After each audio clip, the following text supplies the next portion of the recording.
রাজ্যে পরিবর্তন হয়েছে, কিন্তু সিউড়িতে আমরা বিজয় মিছিল করিনি।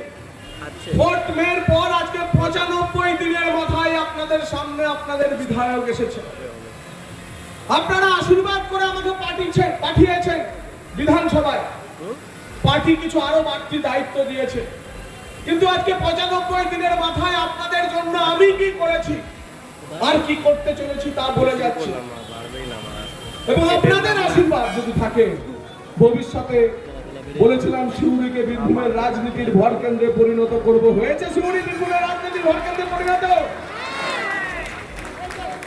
আমাদের আর অন্য কারোর দিকে তাকিয়ে মুখোমুখি হয়ে থাকতে হয়? এই 95 দিনে বলেছিলাম কোন বেসরকারি মেডিকেল কলেজ নয়, সিউড়ি শহরে পূর্ণাঙ্গ সরকারি মেডিকেল কলেজ হবে। হয়েছে? বাজেটে শুধু ঘোষণা হওয়া নয়, মেডিকেল সার্ভিস কর্পোরেশন দুইবার এসে তার ডিপিআর তৈরির কাজ চলছে, জমিও মোটামুটি ফিক্স করে চলে গেছে।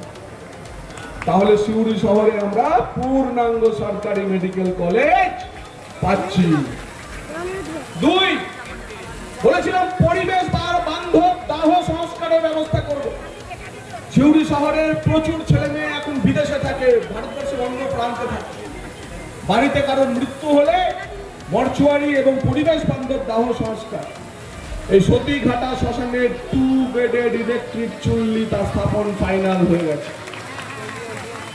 আমরা সিউড়ি শহর থেকে গত 20 বছর 25 বছরে পরীক্ষা দিতে, চিকিৎসা করাতে কলকাতা শহরে যেতাম, দেখতাম সমস্ত জেলার ভবন আছে। রায়গঞ্জ ভবন, বালুরঘাট ভবন, পুরুলিয়া ভবন, বাঁকুড়া ভবন, কোনো বীরভূম ভবন ছিল না।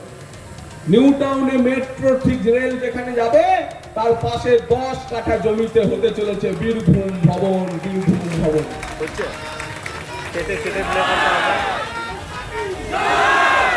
3 দিন আগে দেশের রেল মন্ত্রী সংসদে ঘোষণা করেছেন যে ভারতবর্ষ পশ্চিমবঙ্গের যে 17টি রেল প্রজেক্ট, নতুন রেল লাইনের কাজ হাত দিতে চলেছে, তার মধ্যে রয়েছে সিউড়ি প্রান্তিক রেলওয়ে। সিউড়ি প্রান্তিক রেলওয়ে এবং তার সঙ্গে সিউড়ি রাজনগর যে রেল লাইন, নতুন রেল লাইন, তার ফাইনাল লোকেশন সার্ভের কাজও শুরু হচ্ছে। এই 5টি কাজ 95 দিনে পেয়েছেন। বিধায়ককে আরো আশীর্বাদ করবেন তো?